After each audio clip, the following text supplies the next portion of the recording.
ಮಹಾತ್ಮ ಗಾಂಧೀಜಿಯವರು ಸ್ವಚ್ಛತೆಯ ದೇವರು ಅಂತ ಹೇಳಿ ನಮ್ಗೆಲ್ಲ ಮಾರ್ಗದರ್ಶನವನ್ನು ಕೊಟ್ಟಿದ್ದಾರೆ.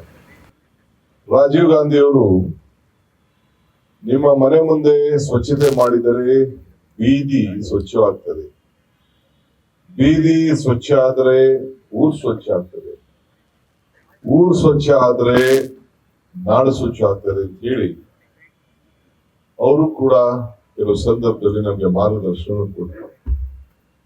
ಬೆಂಗಳೂರಿನ ಸ್ವಚ್ಛತೆ ಮಾಡಬೇಕಾದ್ದು ನಮ್ ಕರ್ತವ್ಯ, ಆದ್ರೆ ನಿಮ್ಮ ಬೆಂಗಳೂರನ್ನ ಕಾಪಾಡಬೇಕಾದ್ದು ನಿಮ್ಮ ಕರ್ತವ್ಯ. ಬೆಂಗಳೂರು ಸರ್ಕಾರ, ಬೆಂಗಳೂರಿನ ಆಸ್ತಿ ನಮ್ದಲ್ಲ, ಬೆಂಗಳೂರಿನ ಆಸ್ತಿ ಸರ್ಕಾರದಲ್ಲ, ಬೆಂಗಳೂರಿನ ಆಸ್ತಿ ನಿಮ್ಮ ಆಸ್ತಿ. ನಿಮ್ಮ ಆಸ್ತಿಯನ್ನ ಕಾಪಾಡಬೇಕು ಅಂತ ಹೇಳಿ ಈ ಒಂದು ದೊಡ್ಡ ಅಭಿಯಾನವನ್ನ ಹಮ್ಮಿಕೊಂಡಿದ್ದೇವೆ.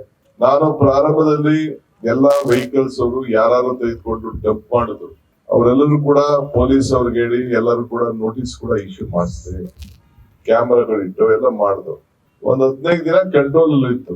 ಅದಾದ್ಮೇಲೆ ತಿರ್ಗಾ ಯಥಾಸ್ಥಿತಿ ಮಾಡ್ಕೊಂಡು ಬಂದಿದ್ದಾರೆ.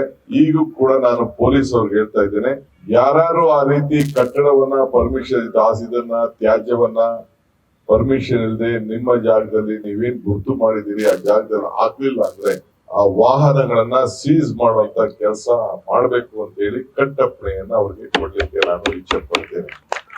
ಯಾಕೆಂದ್ರೆ ಅವರೇ ಎತ್ಕೊಂಡೋಗಿ ಹಾಕೋರೆಲ್ಲ. ಸೊ ಅದು ಬಹಳ ಜಾಗೃತಿಯಿಂದ ಇರಬೇಕು.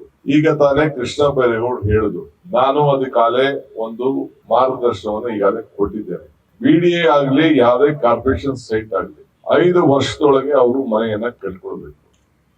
5 ವರ್ಷದಲ್ಲಿ ಮನೆ ಕಟ್ಟಲಿಲ್ಲ, ಒಂದು ಸ್ವಚ್ಛತೆಯನ್ನ ಅವತ್ತಿಂದಲೇ ಅವ್ರು ಕಾಪಾಡಬೇಕು. ಒಂದು ಮನೆಯನ್ನ ಕಟ್ಟಲಿಲ್ಲ ಅಂದ್ರೆ ಅದಕ್ಕೆ ಡಬಲ್ ಟ್ಯಾಕ್ಸ್ ಸಿಸ್ಟಮು, ಇಲ್ಲ ಅಂದ್ರೆ ವಾಪಸ್ ಸೈಟ್ ಅನ್ನ ಪಡ್ಕೊಳ್ಳುವಂತ ವ್ಯವಸ್ಥೆಯನ್ನ ಮಾಡಬೇಕಾಗ್ತದೆ.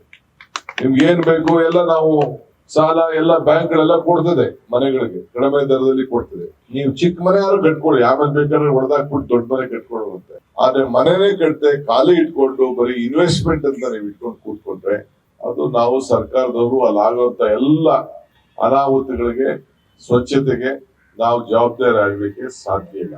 ನಿಮ್ಮ ಆಸ್ತಿ ನೀವು ರಕ್ಷಣೆ ಮಾಡ್ಕೊಳ್ಬೇಕು, ರಾಜ್ಯದ ಆಸ್ತಿ ನಾವು ಕಾಪಾಡಬೇಕು. ಈ ಗೂಂಡಾಗಿರಿ ಇವಕ್ಕೆಲ್ಲ ಕೂಡ ನಾವು ಎದರ್ಲಿಕ್ಕೆ ಸಾಧ್ಯ ಇಲ್ಲ. ಈ ತೀರ್ಮಾನವನ್ನ ನಾವು ಮಾಡಿರೋದು ಎಲ್ಲ ಸರ್ವ ಪಕ್ಷದ ಎಲ್ಲ ಶಾಸಕರನ್ನ ವಿಶ್ವಾಸಕ್ಕೆ ತೆಗೆದುಕೊಂಡೇ ಈ ಬೆಂಗಳೂರನ್ನ ಫುಟ್ಪಾತ್ ಅನ್ನ ತೆಗಿಬೇಕು ಅಂತ ಹೇಳಿ ತೀರ್ಮಾನವನ್ನು ಮಾಡಿದ್ದೇವೆ. ನಿಮ್ಗೂ ಕೆಲವು ಜಾಗಗಳನ್ನ ನಿಗದಿ ಮಾಡಿ ನಿಮ್ಗೂ ಜಾಗಗಳನ್ನ ಕೊಡ್ತೇವೆ. ಬೀದಿ ವ್ಯಾಪಾರಗಳು ಇರಬೇಕು, ನಾನು ಇಲ್ಲ ಅಂತ ಹೇಳುದಿಲ್ಲ. ಆದ್ರೆ ಅಂತ ಹೇಳಿ ಪಾದಚಾರಿಗಳಿಗೆ, ವೆಹಿಕಲ್ಗಳಿಗೆ ಮಾಡ್ಲಿಕ್ಕೆ, ಮೂವ್ಮೆಂಟ್ ಮಾಡ್ಲಿಕ್ಕೆ ತೊಂದರೆ ಆಗೋ ರೀತಿಯಲ್ಲಿ ಮಾಡ್ಲಿಕ್ಕೆ ಸಾಧ್ಯ ಇಲ್ಲ.